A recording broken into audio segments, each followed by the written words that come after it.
So yan, yung drone natin. Kahit anong drone nga ito pwede.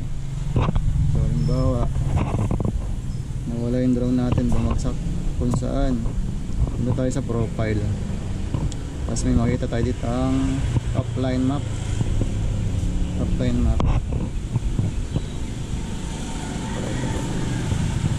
Ay no, hindi pala mali. Punta tayo sa profile, tapos tingnan natin yan, may makikita tayo dyan sa ating profile. Makikita tayo dyan, device management, forum, study, find my drone, offline. Dito tayo pupunta sa my find my drone. Ayan, makikita kayo dyan ha. Use other map. So use other map, tingnan natin to. Punta tayo sa Google Map. Punta tayo sa Google Map. At makikita mo kung saan naka-location yung drone. Yun, makikita mo.